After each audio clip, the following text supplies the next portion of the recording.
Le médecin me fait l'échographie et il me dit « Mais madame, vous avez un traitement de PMA ». Je ne comprends rien de ce qui se passe. À aucun moment, on m'a indiqué que je rentrais dans un cas de procréation médicalement assistée. Tout a commencé en 2016. Donc à l'époque, j'étais avec le père de mes enfants. Ça faisait un moment que nous étions ensemble. On souhaitait avoir des enfants. Moi, ça faisait très longtemps que je prenais la pilule, plus de 10 ans. On sait que voilà, après avoir pris la pilule, etc., on peut avoir un petit peu de mal à avoir des enfants. Et j'ai décidé, après quelques mois d'arrêt de pilule, d'aller voir une gynécologue qu'on m'avait conseillée pour lui parler de ce désir de grossesse.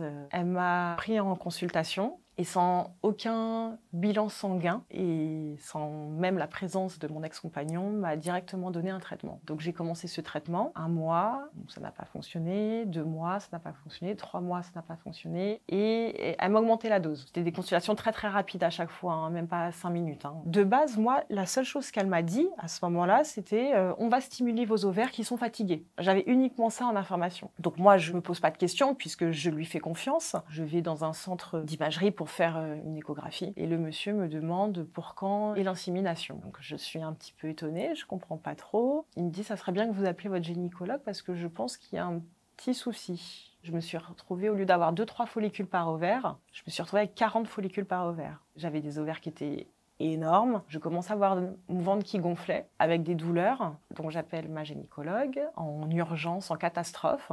Surtout, n'allez pas à l'hôpital, sinon ils vont vous retirer vos ovaires. Prenez du Doliprane et vous inquiétez pas, ça va passer. Mon ventre gonflait de plus en plus et j'avais des douleurs qui étaient de plus en plus fortes puisque j'en suis même tombée dans les pommes. On part en catastrophe à l'hôpital et là, pareil, on me fait l'échographie, on me dit « Pour quand est prévue l'insémination ?» Et je lui dis « Mais il n'y a pas d'insémination. » Il me dit « Mais madame, vous avez un traitement de PMA. » Et je lui dis « Mais qu'est-ce que c'est PMA ?» Il me dit c'est procréation médicalement assistée. Vous avez un traitement de PMA, madame. Donc, je ne comprends rien de ce qui se passe. C'est pas du tout, moi, ce qui m'a été dit. À aucun moment, on m'a indiqué que je rentrais dans un cas de procréation médicalement assistée. Ce qui est une toute autre démarche. On se rend compte que j'ai un épanchement qui part du foie jusqu'au rein. Donc en gros, l'épanchement, c'est un espèce de liquide assez épais qui commence à se former dans mon corps. Et donc, on me dit qu'on va me garder en hospitalisation. Donc je suis restée 1 mois à l'hôpital avec un état physique qui s'est dégradé, c'est-à-dire que plus les jours avançaient, plus mon ventre gonflait, parce que plus ce liquide en fait se répandait dans mon corps, avec des très grosses douleurs où je pouvais même plus me redresser tellement que j'avais mal au ventre. Donc j'avais des prises de sang tous les jours, et en fait ce qui se passait c'est que le traitement continuait à faire effet, même si eux ils l'avaient arrêté, et en fait ça commençait à rendre tous mes vaisseaux qui étaient poreux. Donc tout le liquide en fait passait au travers. Aux 3/4 de mon hospitalisation, donc je commence à avoir des grosses difficultés respiratoires et on se rend compte que ce liquide commence à remonter dans mes poumons. Ils m'ont transférée en réanimation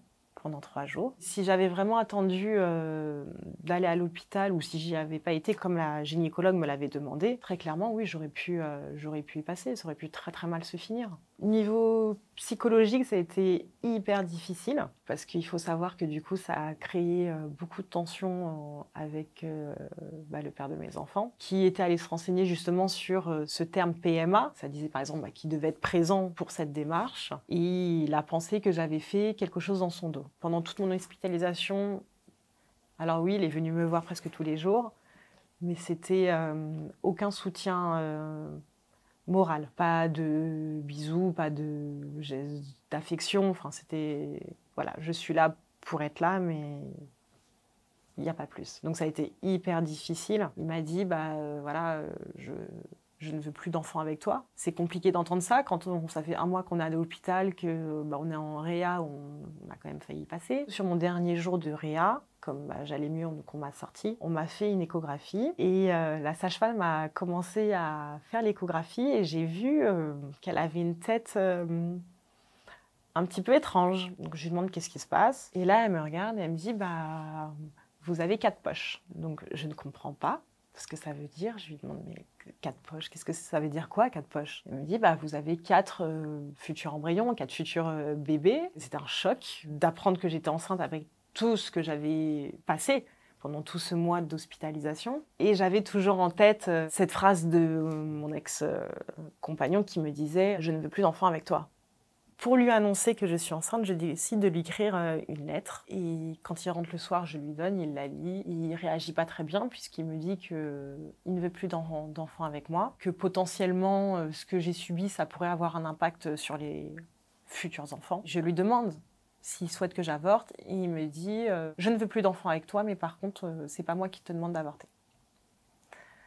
Donc, je me retrouve un petit peu coincée face à mes responsabilités, et on se sépare, du coup. Donc, je me retrouve toute seule, je retourne chez mes parents, et entre-temps, il faut savoir que j'ai perdu un des bébés et qu'il y a un fœtus qui ne s'est pas développé.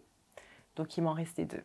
Au final, on se remet ensemble. La naissance de mes enfants se passe super bien. L'accouchement se passe bien, après un petit peu plus difficile puisqu'ils sont nés à 7 mois. À la suite de ça, j'ai saisi la justice et j'ai attaqué cette gynécologue. Ça a duré plus d'1 an et demi, mais au final, j'ai eu gain de cause. J'ai pu prouver que je n'étais pas informée, que je rentrais dans le cadre d'une PMA, que j'avais eu aucune information. Elle, de son côté, elle avait fait aucun suivi sur les rendez-vous qu'on avait pu avoir, sur les traitements qu'elle avait pu me donner. C'est-à-dire que moi, j'avais des ordonnances, mais elle ne les avait pas en double. Donc ça montrait bien en fait qu'elle n'était pas du tout professionnelle, qu'elle m'avait donné des ordonnances à la volée sans même garder un double dans son dossier médical, quoi. Enfin, c'est hyper grave. Dans un premier temps, on se dit déjà que d'attaquer un médecin, c'est pas évident, parce que souvent on les voit toujours au-dessus de tout le monde. C'était tellement injuste que c'était normal de porter plainte contre cette gynécologue. Après, je trouve ça pas normal qu'elle exerce toujours, d'autant plus que je sais que je ne suis pas la seule à qui c'est arrivé. Et c'est vrai que c'est un peu